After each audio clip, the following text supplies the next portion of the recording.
Is your dog pulling all the time? Do they love tug and war? Well, you can use it to your advantage. And here to tell us how to do that, we have Jim Helms. He's the owner of Jim Helms Dog Pals. What are you going to be teaching us today? Today was how do we get our dogs to start pulling? Now, when I say that, I mean, there's all kinds of things your dogs can pull. There's a sport called bike joring where you can sit on the bike. Right here, we have a scooter, so it's called skajoring. Again, he's pulling me. I mean, if you live in the winter up here in the Northeast, you can teach him to pull you on a sled. So there's all these different things. And there's actually a lot of competitions where dogs literally just pull weight. So what kind of equipment do we need to get started? First, you need something to pull. In this case, I got in at the very low entry level because I didn't know what I was going to be doing. These things can go up to $800 to $1,000.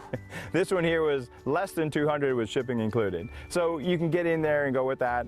You want to figure somewhere around $250 to $300 for equipment, because the next thing you're going to need is some sort of harness for your dog. When we actually hook up Pyro, you'll see this goes around his neck, and then where you actually hook him to pull is actually towards his back end. And when you buy this, it's an investment because you can attach this to any number of things. Correct. And this really wasn't that expensive. This was actually specially made just for his size, and it still only cost me 35 bucks. Not bad. So it's not a bad price. So what you need, you can't have any kind of harness. I mean, a lot of people have those back clip harnesses. You've probably seen them where you actually put the clip in the middle of their back. That's really not something good to pull with. You definitely don't want just a regular collar. They can choke.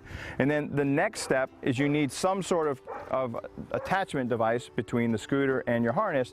And this one's getting beat up a little bit, and you probably can't see it that well, but this has got a bungee section in it. So there's a little bit of safety there. He's not going from a full run to a dead, oh. So there's some bungee in there to actually make it easier for the dog. And again, it's just something that you can actually go and ride. Is, like I say, you can do this, start with a bike. If you got a bike at home, teach them how to ride a bike. Jim outfitted his dog Pyro with a harness, attached him to the bike, and then they got ready to ride. Always aiming to please, Pyro took off and Jim followed right behind.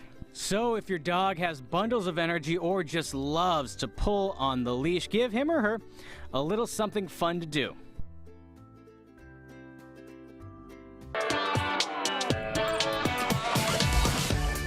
Welcome back to Mass Appeal, everybody. Whether you want to wear out your hyper dog or you're training your pooch for long treks, a dog backpack is a great idea. Here to tell us more about them, we have Jim Helms, the owner of Jim Helms Dog Pals.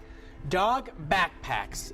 Yes, they can be really good. They can be good just because you need to exercise your dog more. If all you have a chance to do is just walk your dog, well, guess what? If you can add some weight to their back, then that's going to tire them out a little bit more than just taking them for a regular walk. Or if here, you can see I've got my human backpack here. I love to go backpacking with my dog. And then this way, you can carry a little bit less, he can carry a little bit more, make it a little bit more equal going forward. Yep, and if you're going out for a long time, I mean, there's different types of backpacks. This one here actually comes with a soft water bottle, so when my dogs go out, they're carrying 2 liters of water. So I don't have to carry all their water for them. So it's a little bit less work for you and a little bit more work for them, but it wears them out.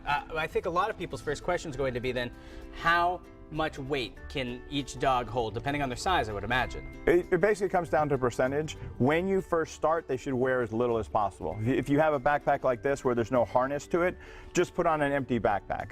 If you've got a different type, with this red one here, it's actually got a separate type of harness, and then the backpack can go, I would start with this. But the ultimate goal for most dogs is going to be no more than 25% of their body weight. Okay, for so some a 100-pound breeds, dog, give him 25 pounds. 25 pounds. Understandable. Now, how do you get them started? Because I can imagine most dogs aren't going to say automatically, I would love to wear that backpack. Thank you so much for giving it to me. You have to kind of know your dog. Are they afraid of different things? I'm going to start with this one because it's just an easy harness, and most backpacks are going to have some sort of harness. Come here, Buck. And all I would do is, if a dog is afraid of it, is I would actually let them put their head into the noose. So here I've got that food. You're luring him with treats. What a great idea. Yep. So I'm actually letting him put his head through it. If you take this thing and you start throwing it over your dog's head and you kind of freak him out, you may have a hard time for months to do this. But if you literally allow them to do it themselves, all right, he's actually putting his head in there, and then I can slide it over. Now with him, he's been wearing backpacks for a long time, so it's really easy. But if I've had a lot of dogs that are actually really afraid to do that. Well, and you tell us too sometimes, let's say your dog doesn't like a vacuum cleaner or a broom, put treats around it, turn it off in a non-threatening way, and let them kind of acclimate themselves to I mean, it. this is actually a brand new back. He hasn't even seen it, so just put it down, let him go down and sniff it. I mean, for him, it's like, okay, that was kind of boring. Well, because he's smarter than your what? average dog. Let him eat off of it. All right, let them eat around it, like you're saying. And I've done that with a lot of different things where if a dog is afraid of it, you've seen me do dog tricks with hula hoops. Yeah. Some dogs are afraid. You stand up that hula hoop, they kind of freak out, so I put the food right in the middle of it. So it's that same principle. So let's say that we've got the dog all geared up, we're ready to go on hikes because it's something maybe you and your spouse want to try it for the first time. What kind of things do you need to remember that dogs need when we get out into the wilderness? Well, when we go out, and it doesn't matter if it's just a day trip, people do get hurt on day trips. Dogs do get hurt on day trips. In this backpack here, it actually has a full first aid kit. It's got survival gear. I can start a fire with this. He's got an extra leash, an extra collar in case he slips out of it or if you lose it. There's a water bowl in there. So everything you would think of that a human would need, you need for your dog. And when we go out, even on a day trip, they carry at least 1 day's worth of food with them.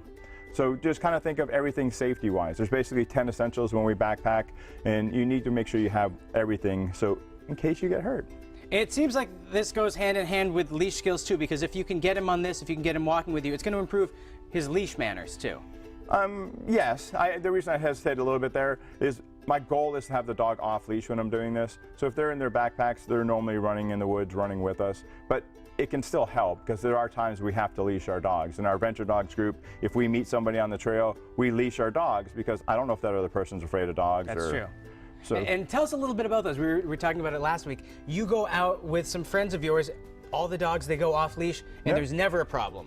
Nope, we've never had a problem. And I'm pretty good at trying to judge people. We've had dogs that wear muzzles because they do have reactivity for safety reasons. And I've been doing this for well over 5 years, and we've only had one minor incident where another dog attacked another dog. And to be honest with you, they were friends even before we started. They had known each other for at least a year, and for whatever reasons, they didn't get along that day. So Jim, unfortunately we're out of time, but I think if we can take anything away from this, it's dogs can carry up to 25% of their body weight, and whether you're going on a hike or whether you're walking around your backyard and you just want to tire out your dog a little bit more, a backpack is not a bad idea. Nope, and losing weight, we didn't really say that. If you actually want them to lose weight, that can help as well. Jim, always a pleasure to have you here, but we're not done with you yet because earlier this week we actually learned some fun games that you can do with your pet in the water with Jim. Check it out. If your pet loves swimming, that actually opens up a whole new world of fun that you can have with them. And Jim Helms, the owner of Jim Helms Dog Pals, told us more. There's all kinds of water sports that we can do with our dogs. And paddleboarding is actually a new sport for me. I was able to buy this online really cheap last year. And it's fun. If I had a dog who was really afraid of things and had never been on this, I would actually do this on the ground. I may put something underneath so I could actually wobble it a little bit, make some movement, treat him for being on it, similar to what we were doing when we were teaching a dog to swim in the water. But we just want him to get comfortable with it. In this case, Booker's pretty comfortable to start with. So here, for a new dog, I can stand here, keep this nice and secure, and I can call Booker on. Come on, Book. Good boy. And so by me holding it, I'm giving him a little bit of actual stability. And once I think the dog is comfortable, I can rock it a little bit. And when I'm on there, he likes to stay up there. He likes to do diving, and he likes to dive off the edges and stuff like that. So he wants to come out and already start playing. So once I get him in, I'm just gonna push him around a little bit. Good boy, Booker. And you can see, he's very, very comfortable with it. And so once I get into this stage and I know my dog's comfortable, then my next step would me actually be getting up on the board. Another fun thing that we can do with our dogs is dock diving.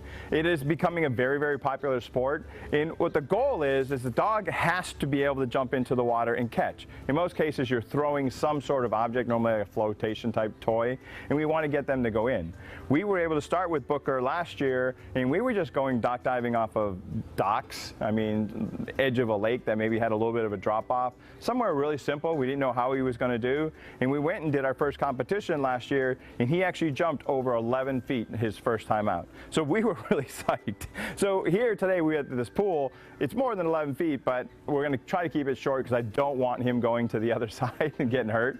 So what we want to do to start with is, we already know the dog Booker here likes to jump into the water, but if I wasn't sure, I would basically start back inside the water and then call him to me, maybe play with the toy, get him to jump in, and make sure he's comfortable with this first. Our next step is we want to have a dog who will tend to fetch. We want him to be able to go in after something. So what we're going to try here with Booker is I'm going to sit him back, so it's nice to have a sit-stay with your dog, and then I'm just going to throw this as he's jumping in. Now I'm really a novice at this, just like he is. We've only done this a few times, and like say only competition once, but it's just a great sport. And the reason I mentioned that I'm a novice is anybody can do this, trust me.